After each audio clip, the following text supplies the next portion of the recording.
देखिए, जो श्रेष्ठ है ना, जो साधुता से संपन्न है, साधु केवल वेश से नहीं हुआ जा सकता। वेश से साधु बनने में क्या जा रहा है? दाढ़ी बढ़ा लीजिए, कपड़ा रंगा लीजिए, जटा बढ़ा लीजिए, कमंडल लेके निकल लीजिए, है? केवल वेश से साधु नहीं होता। भरत भैया के लिए तीर्थराज प्रयाग में त्रिवेणी मैया ने, सरस्वती जी ने त्रिवेणी के मध्य से क्या कहा? तात भरत तुमा सब विधि साधु।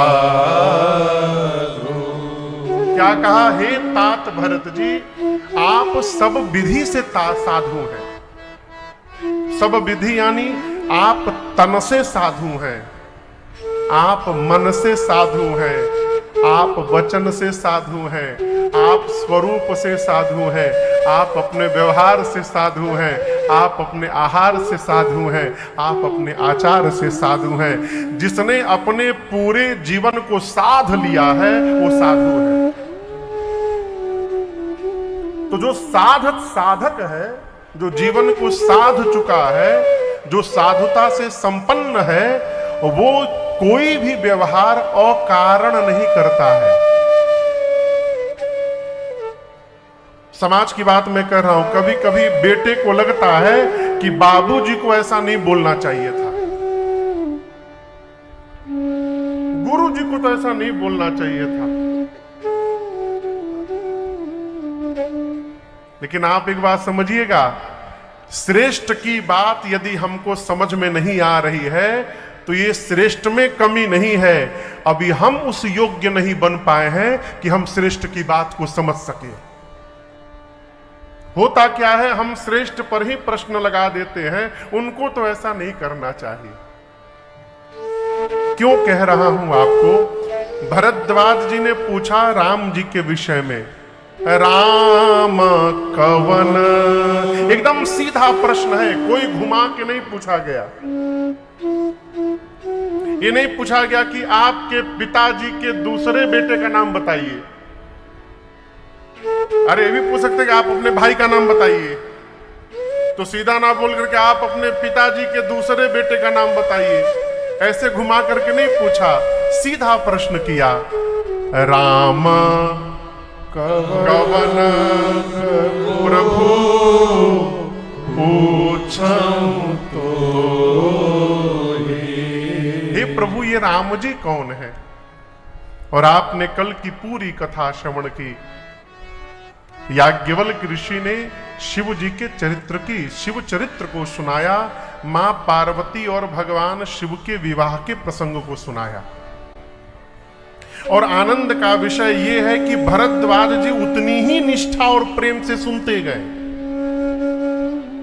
यहां सुरेश जी हमको राम कथा बांचने के लिए बुलाए हैं। ऐसे हमको भागवत जी का ज्ञान नहीं है, लेकिन कल्पना करिए यदि हम भागवत बांचने लगे तो 2 घंटा के भीतर सुरेश जी ही खड़े हो जाएंगे, महाराज बंद करिए, क्या कर रहे हैं आप रोकेंगे ना सुरेश जी? ईमानदारी से कहिएगा।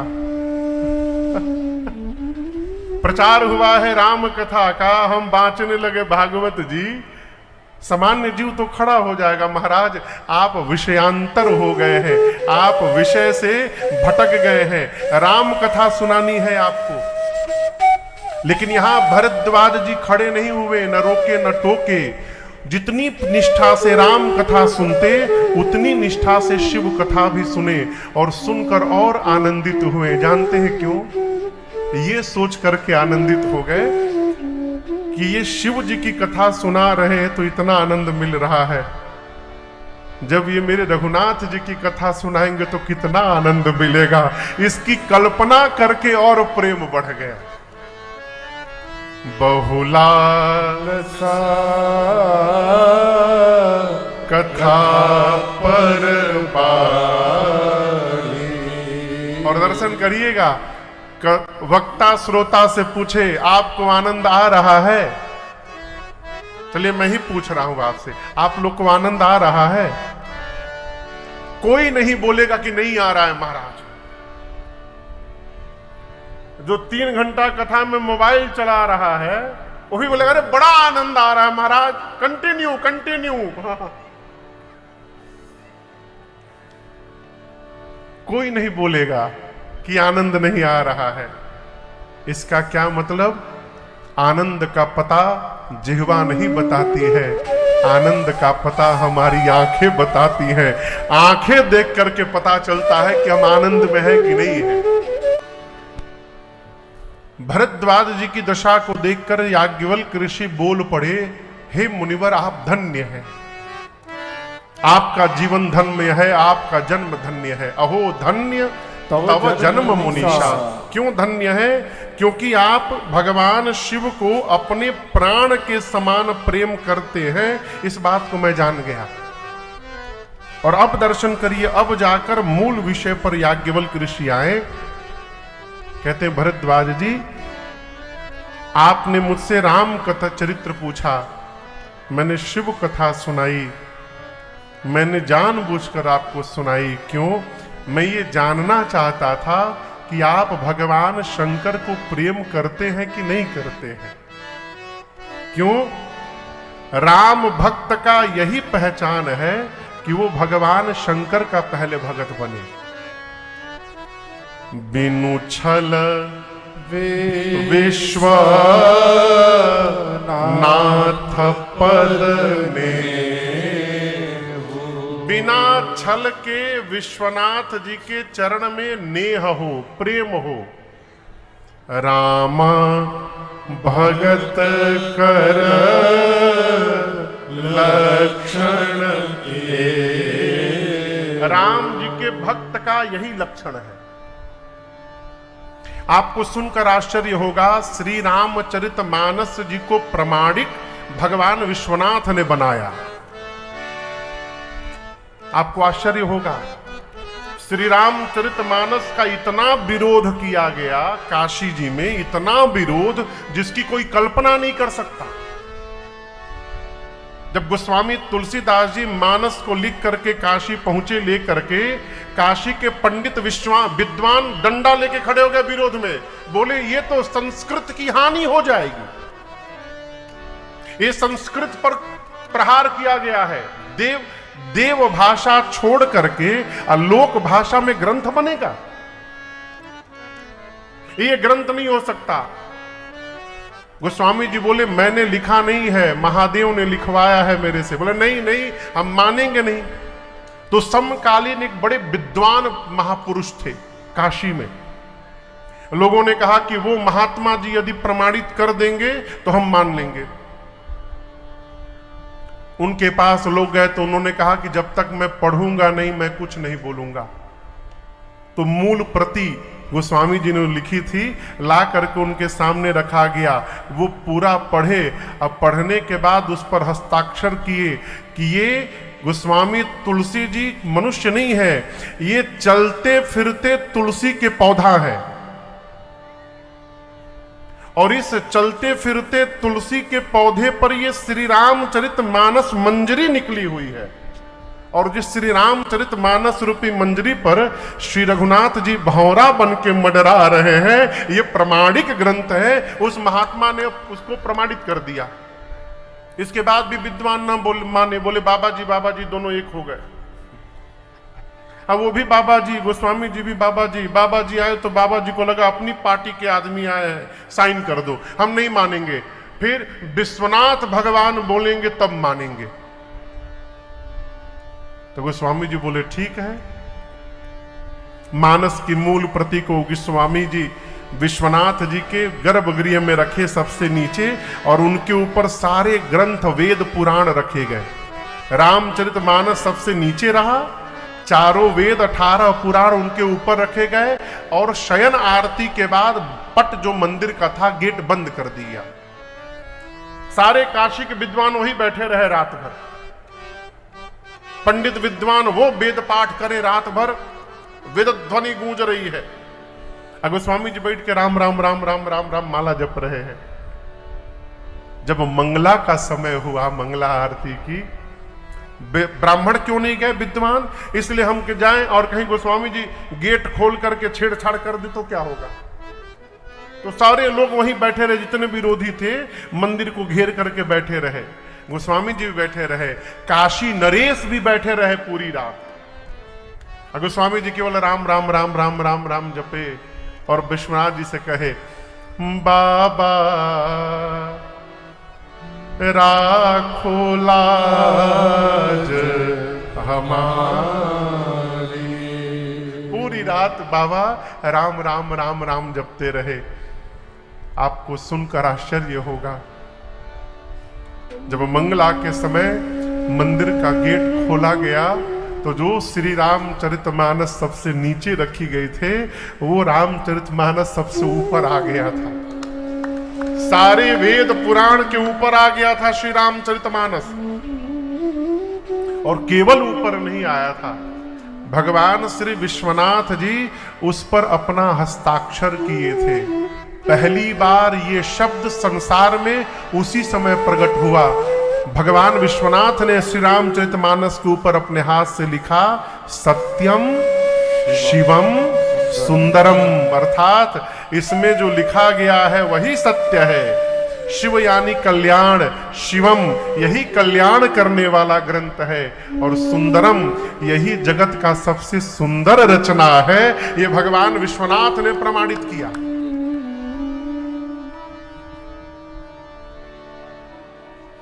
यहां स्वामी जी प्रमाणित कर दिए। तो कहने का अर्थ है, राम जी की भक्ति प्राप्त करने के लिए भगवान शिव की शरण में जाना पड़ेगा। कैलाश के सरकार चारों तरफ जलहरी बना हुआ है, प्राकृतिक जलहरी है। कहते हैं गोस्वामी जी कि उस कैलाश पर्वत पर भगवान शिव और मेरी मां भवानी जी का सदैव वास है।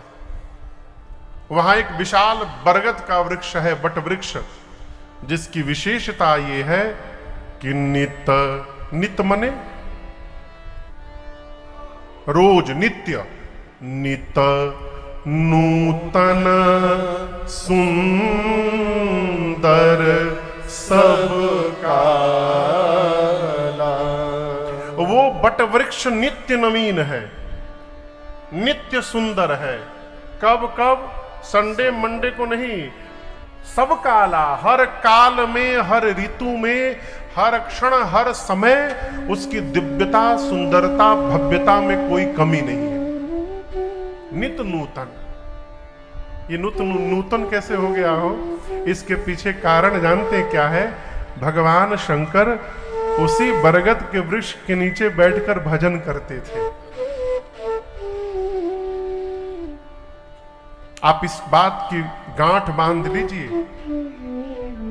अपने घर में यदि 5 कमरे हैं आपके घर में, तो किसी एक कमरे में 1 साल नित्य बैठकर आधे घंटा आप कीर्तन करिए, 1 साल। और 1 साल बाद आप अनुभव करिएगा, उस कक्ष में जाते ही आपका मन शांत हो जाया करेगा। क्यों? ये भजन का प्रभाव है। आप इस बात का अनुभव करिए, घर में किसी जगह पर बैठने पर मन उद्वेलित हो जाता है। कहीं पर बैठिए तो झगड़ा हो जाएगा, किसी से भी झगड़ा हो जाएगा, ये टेम्पर हमेशा हाई रहता है। कहीं बैठ करने बाद मन शांत हो जाता है। क्यों? हमारे एक एक व्यवहार से हमारे घर के एक एक कोने के वातावरण का निर्माण होता है। भगवान शंकर इस बरगद के वृक्ष के नीचे बैठकर भजन करते हैं, और उस भजन का प्रभाव है नित नूतन सुंदर सब काला। नित्य नवीन है वो बट वृक्ष। विवाह के बाद एक दिन भगवान शंकर, कार्तिकेय भगवान का जन्म हुआ, ताड़कासुर का अंत हुआ, ये सारा व्यवहार पूर्ण हुआ। एक दिन भगवान शंकर उस बट वृक्ष को देखे, और देखने के बाद हृदय में इतना आनंद उमड़ा बाबा के, ये भजन में बैठने की वो तेजी हुई कि बाबा गणों की भी प्रतीक्षा नहीं किए, अपने हाथ से अपना बागंबर बिछा के बैठ गए। निज कर डासी नागरी पूछाला। एक तो एक व्यवहार की बात है। दूसरी बात, भगवान शंकर अपना आसन अपने हाथ से क्यों बिछाए? चेला लोग तो होंगे ही, गण तो होंगे ही बिछाने के लिए। जीवन में यदि लक्ष्य प्राप्त करना है तो आत्मनिर्भर होना पड़ेगा। दूसरे के ऊपर निर्भर रहने वाला, अपने लक्ष्य को प्राप्त करने वाला नहीं है। मम्मी पापा सुबह 6 बजे जगाएंगे, हम पढ़ेंगे। यदि जगाने के बाद हम पढ़ रहे हैं तो हम भी पढ़ रहे। क्यों? जिसको पढ़ना होता है उसको जगाना नहीं पड़ता, पढ़ने वाला स्वयं जगा करता है। आत्मनिर्भर। अश्विनी भैया, समझ में आ रही है बात? बाबा अपने हाथ से बागंबर लाकर बिछाएं, अब बिछाकर बाबा बैठ गए। कैसे लग रहे हैं भगवान शंकर? धरे शरीर शांत रस जैसे परम शांत। जीवन में शांत हो जाना, शरीर से नहीं मन से। कई लोग शरीर से शांत रहते, मनवा घूमत रहता है। 6 बज गया है, 2 घंटा और 8 बजे तो बस आइटम पर टूट पड़ना है।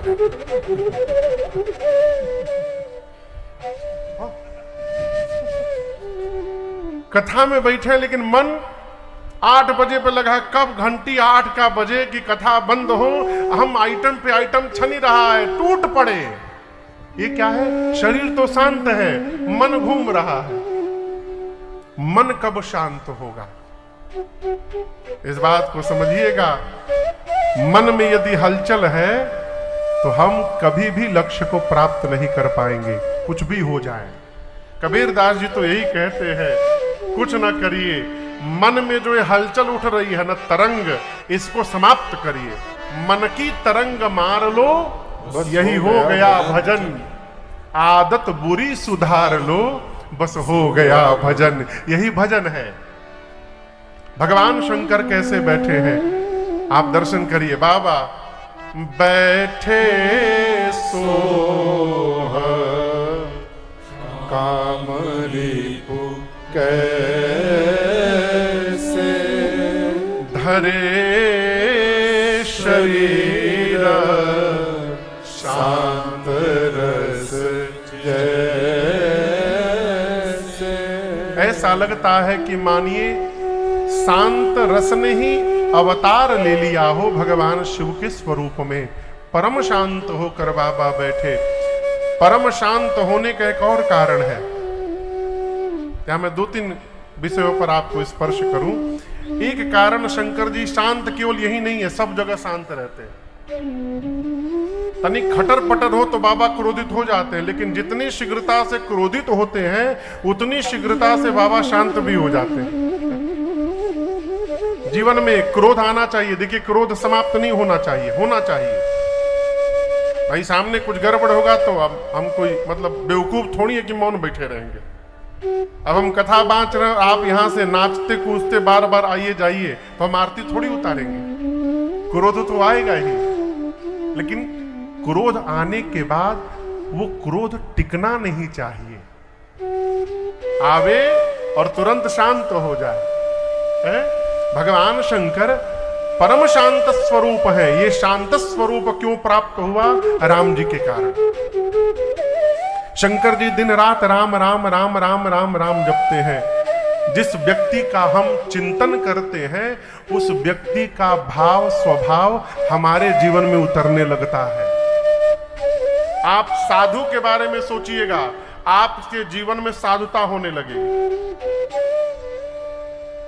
आप जैसा बोलिएगा बच्चे वैसा होने लगेंगे। घर में किसी बच्चे को कहिए गधा है, गधा है, गधा है, 10 बार सुनने के बाद वो शीशे के सामने खड़ा होगा। हम सही में गधा हैं का? वो अपने को गधा मानने लगा। नहीं होगा तो गधा हो जाएगा।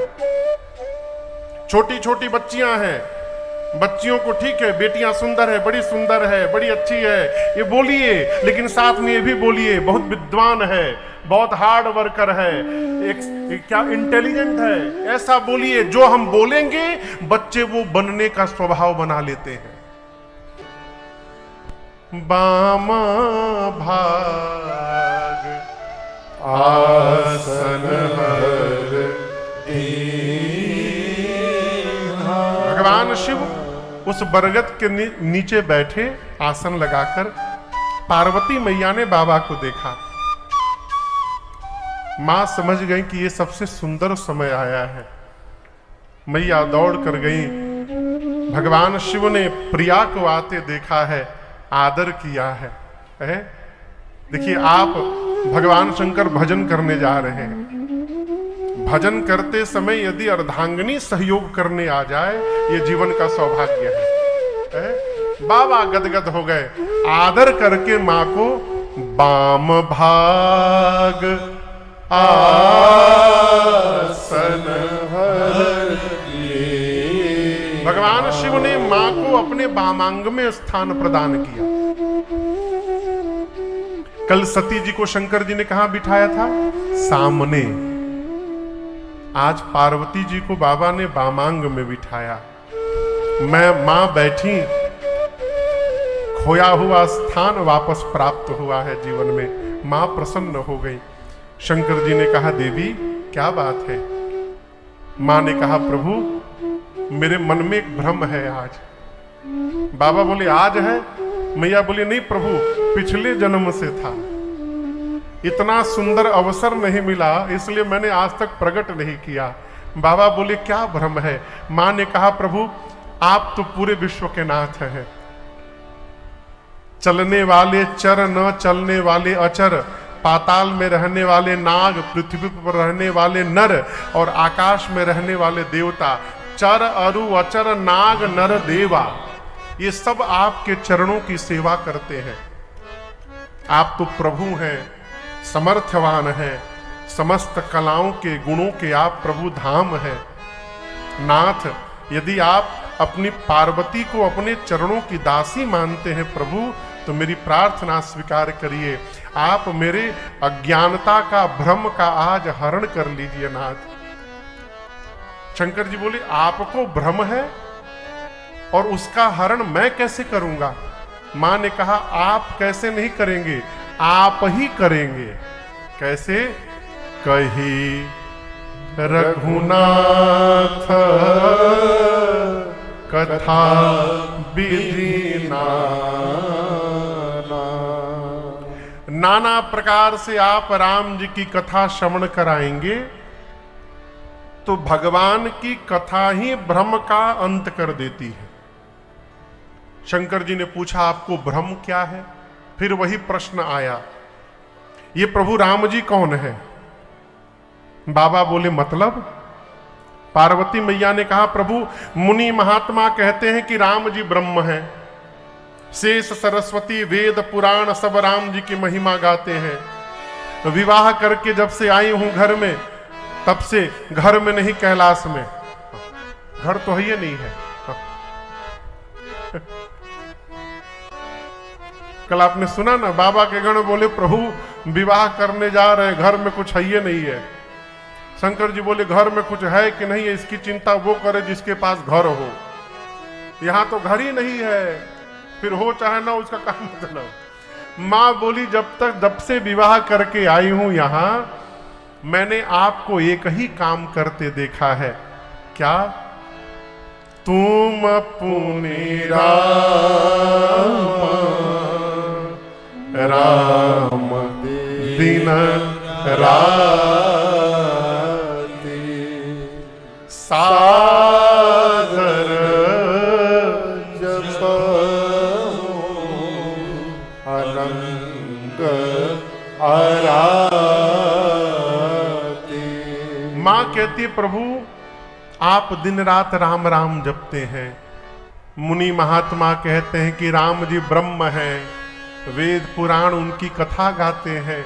मेरा प्रश्न है, आप सभी लोग जिस राम की चर्चा करते हैं, ये राम जी अयोध्या वाले महाराज के आंगन में खेलने वाले राम जी हैं कि कोई दूसरे अजन्मा अलौकिक परम तत्व हैं? शंकर भगवान ने पूछा, ऐसा प्रश्न मन में क्यों आया आपके? मां कहती है, प्रभु मुझे जितनी जानकारी है ब्रह्म का शरीर नहीं होता, ब्रह्म का जन्म नहीं होता, ब्रह्म अजन्मा होता है। ब्रह्म कैसा होता है? अजन्मा। आपका प्रश्न दोपहर वाला,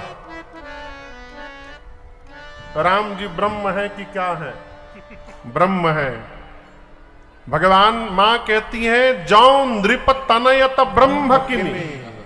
यदि राम जी राजा के बेटे हैं तो राजा का बेटा यानी जन्म हुआ होगा, तो जन्म लिए हैं तो ब्रह्म कैसे? क्योंकि ब्रह्म का जन्म नहीं होता।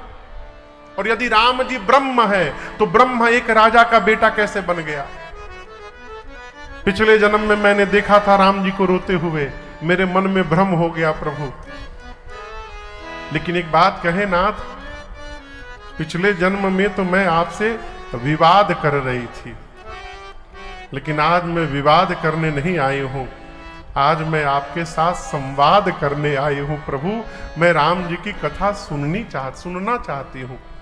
और मां ने प्रश्न किया है। क्या प्रश्न किया है? पूछे मैया। कौन मैया? कौन मैया? सीता मैया ना? पार्वती मैया। हाँ हाँ। मां ने पूरी कथा पूछ दी राम जी की, आद्योपांत पूरा चरित्र मां ने पूछा। आप यहां पर आपको एक बड़ी गूढ़ बात मैं बताऊं, किसी भी व्यक्ति का नाम सुनते दो चीज याद आती है,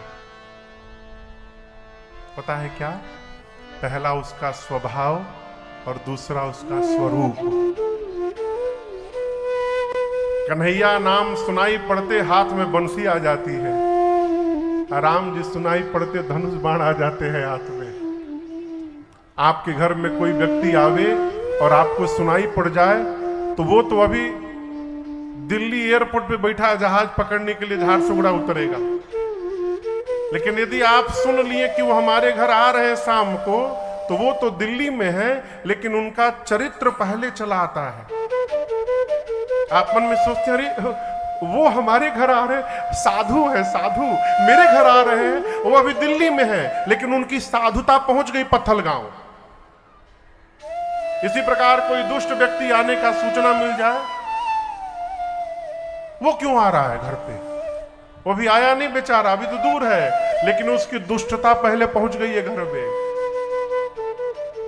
राम जी का प्रश्न जैसे मां ने पूछा, राम जी का चरित्र भगवान शंकर के हृदय में अवतरित हो गया। बाबा कहते हैं हर हर मने, आप लोग बोलिए हर मने। हर मने भगवान शंकर। हर हरि हरिहर कहते हैं, हरि यानी विष्णु भगवान, हरि मने राम जी, हरि मने कृष्ण जी, हर मने शंकर भगवान। शंकर जी का नाम है हर। हर हर महादेव। तो जैसे मां ने प्रश्न किया हर ही राम चरित सब आए, प्रेमा पुलक लोचन जल छाए। भगवान शिव जैसे रामचरित्र हृदय में आया, नेत्र से अश्रु निकल गए, एक एक रोम पुलकित हो गए। बाबा जानते क्यों प्रसन्न हुए हैं? मैं धन्य हूं, ऐसी अर्धांगिनी मुझे मिली है जिन्होंने मेरे भगवान के चरित्र को मुझसे पूछा है। बाबा गदगद हो गए कल्पना करके। है? इतने आनंद में बाबा आए कि ध्यान लग गया, ध्यान में मग्न हो गए भगवान शंकर। और कितनी देर ध्यान में रहे? 2 दंड। गोस्वामी जी कहते हैं 2 दंड। मगन ध्यान रस दंड जुगल, पुनि मन बाहिर की, रघुपति चरित महेश तब, हर्षित बरन ले। एक दंड में 24 मिनट होते हैं। तो 2 दंड में 48 मिनट हो गए। 48 माने 48 मिनट्स।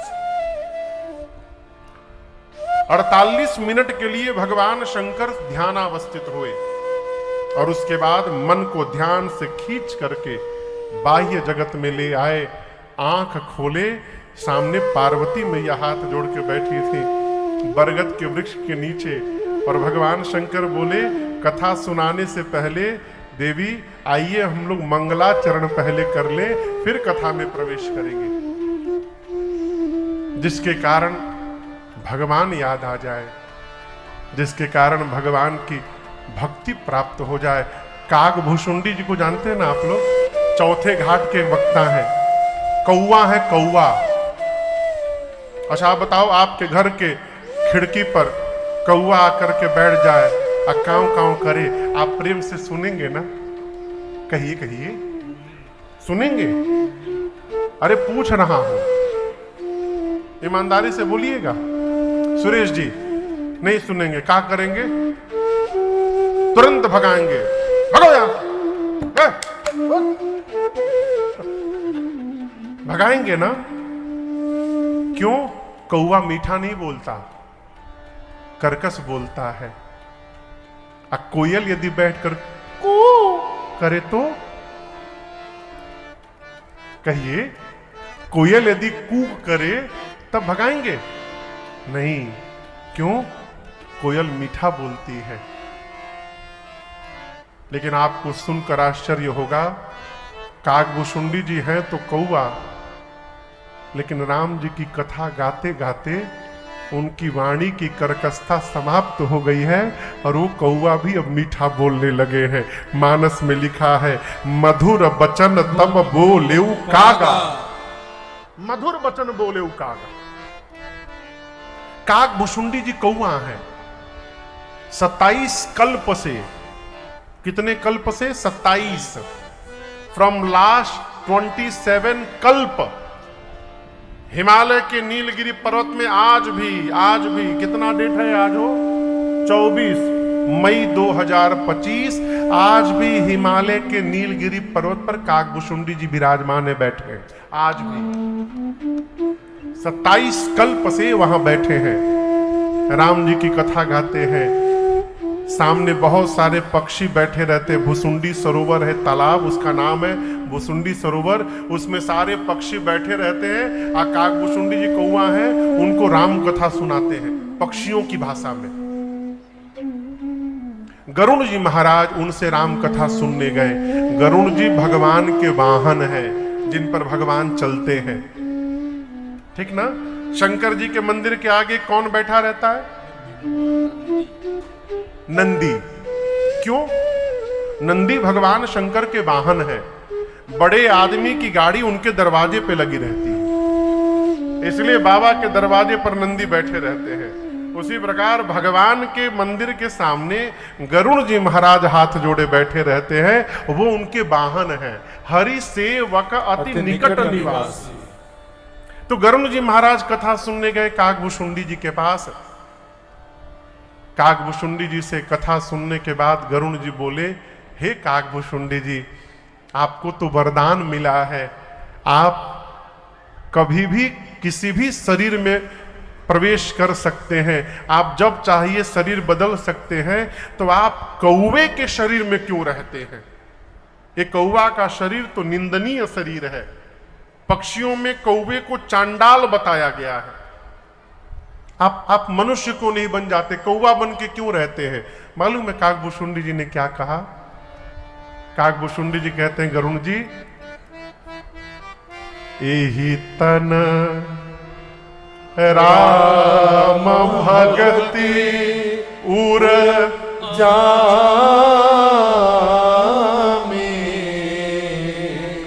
ताते मोही परम प्रिय स्वामी। कागभूषुंडी जी कहते हैं, गरुण जी, इसी कौवे के शरीर ने मुझे राम जी की भक्ति प्रदान करा दी है, इसलिए मेरे लिए इस कौवे को शरीर को छोड़कर इससे पवित्र दूसरा कोई शरीर नहीं है, इसलिए मैं कौवे के शरीर में रहता हूं। जिसके कारण भगवान मिल जाए, जिसके कारण भगवान की कथा मिल जाए, उस जीव को बार बार धन्यवाद कहिए। आप धन्य हैं, धन्य हैं।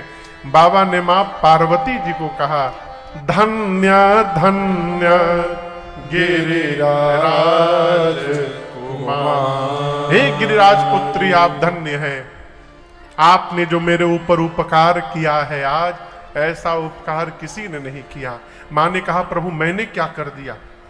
शंकर भगवान ने कहा, आपने अभी जो पीछे मुझसे आपने प्रश्न किया है, पूछे हूं रघुपति कथा प्रसंगा सकल लोक जग पावना। भगवान, छत्तीसगढ़ में गंगा जी बहती हैं का?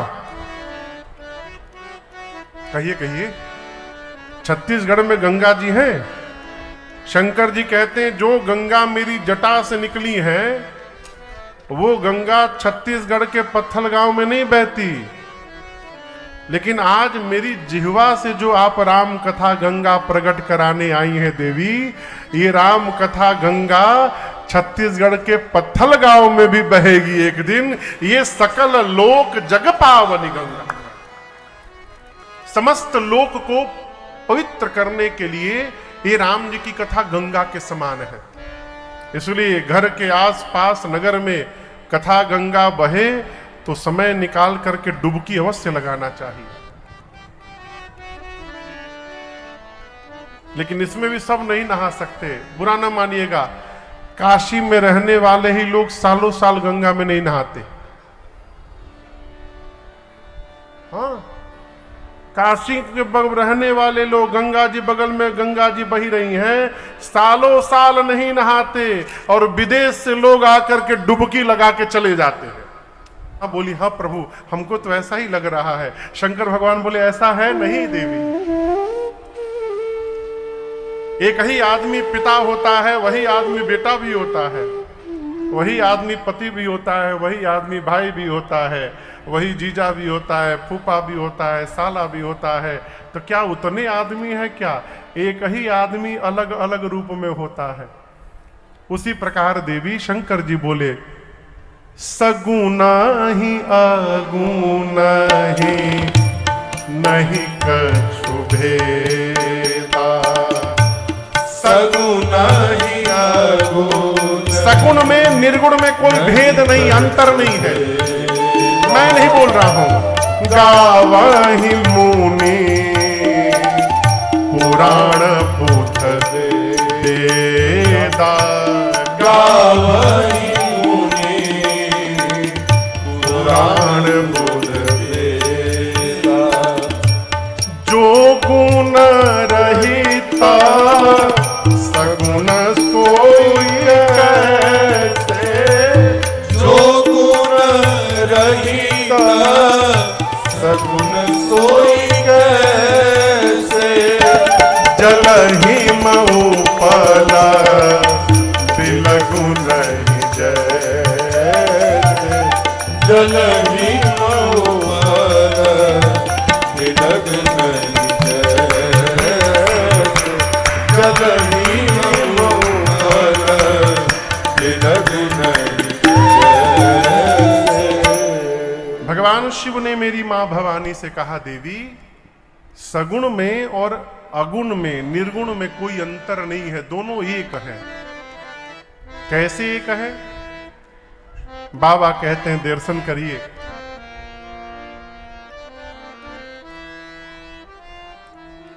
इस ग्लास में पानी है, क्या है?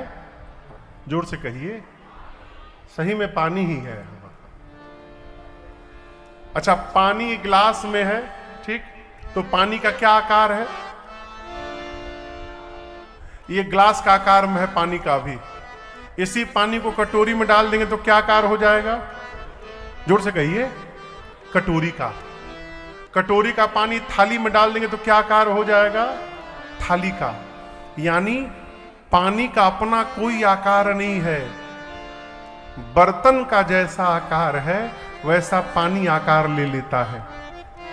समझ रहे हैं मेरी बात को? अब यही गिलास 1 घंटे के लिए डीप फ्रीजर के अंदर डाल दिया जाए तो क्या बन जाएगा? बर्फ। गिलास के अंदर बर्फ जम गया, उस बर्फ का आकार क्या है? ग्लास का। ग्लास का बर्फ यदि थाली में पलट देंगे तो उस बर्फ का आकार क्या रहेगा? वो थाली नहीं होगा, ग्लास ही रहेगा। पानी रहता है तो उसका कोई आकार अपना नहीं है, लेकिन यही बर्फ बन गया तो उसको आकार मिल गया। अब आप ये नहीं कह सकते कि पानी अलग है और बर्फ अलग है, दोनों एक ही तत्व है। जो पानी है वही बर्फ है, जो बर्फ है वही पानी था, लेकिन पानी है तो निराकार है, बर्फ है तो साकार है। शंकर भगवान बोले देवी उसी प्रकार भगवान का अपना कोई आकार नहीं है, भगवान निराकार है। लेकिन उस निराकार भगवान को देखने के लिए धरती पर उनके भक्त जिस प्रकार के रूप की कल्पना करते हैं मन में कि मेरे भगवान तो ऐसे होंगे, और भक्त जिस रूप की कल्पना करता है भगवान वही रूप धारण करके अपने भक्त के सामने प्रकट हो जाते हैं। यही भगवान का साकार होना हो जाता है। नाक की सुगंध लेते हैं, बिना पांव के चलते हैं,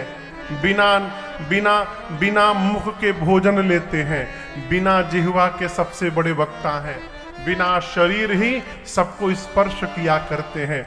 वेद जिनके बारे में ऐसा बताते हैं, मुनि लोग जिनका ध्यान रखते करते हैं, वही परमात्मा दशरथ जी के आंगन में बालक बन के खेल रहे हैं। वही परमात्मा है जो निराकार थे साकार बन गए। आप में से कोई काशी का है? यहां पीछे 2 लोग हैं काशी के। आप में से कोई काशी गया हुआ है कभी? हम लोग भी गए हैं, हम जाते रहते हैं काशी। काशी की एक महिमा मैं आपको बताऊं। काशी के परिक्षेत्र में यदि जीव भी, कोई भी जीव, नाली का कीड़ा हो, कौवा हो, मछली हो, मच्छर हो, कोई भी जीव हो, यदि काशी में उसका प्राण निकलता है तो उस जीव के कान में भगवान विश्वनाथ राम बोल करके और उस जीव को आवागमन से मुक्त किया करते हैं। हमारे पूर्वांचल में बहुत पहले की प्रथा थी, गांव में जो बुजुर्ग बूढ़े हो जाते थे, जो लोग बुजुर्ग हो जाते थे, घर वालों को लगता था कि अब 10-15 दिन में प्राण निकल जाएगा, तो खाट पर लाद करके घर वाले उस बुजुर्ग को लाके काशी में रहते थे। प्रकार क्यों? काशी में जाके बैठे बाबूजी को लेकर के, काशी में प्राण निकलेगा तो बाबूजी मुक्त हो जाएंगे। पहले जाते थे लोग, महीनों महीनों रहते थे।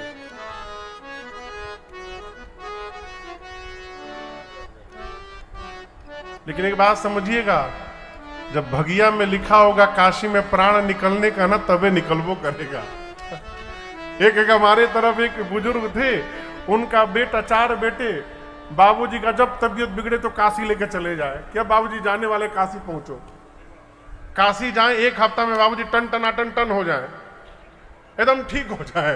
अब बाबूजी बोले घर चलो, हमको मारने पर तुम लोग लगे हो, हम चाहते मर जाए। नहीं बाबूजी चलो घर, फिर गांव जाए, फिर जाके बीमार हो जाए, फिर बच्चे लेके काशी आए, फिर बाबूजी ठीक हो जाए। ऐसे 4-5 बार हुआ।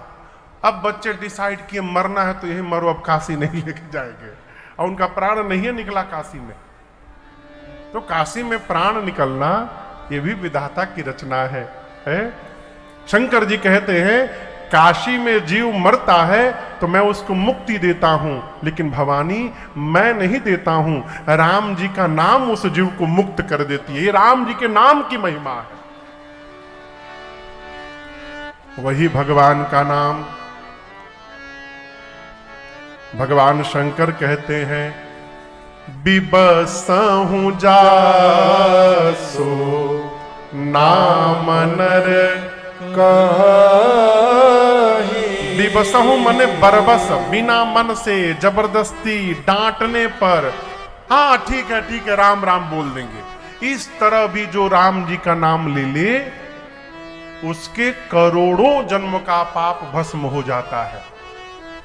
लेकिन एक बात मैं आपसे कहूंगा, किसी को गोली मार करके राम जी के नाम का माला जपने से पाप भस्म होने वाला नहीं है।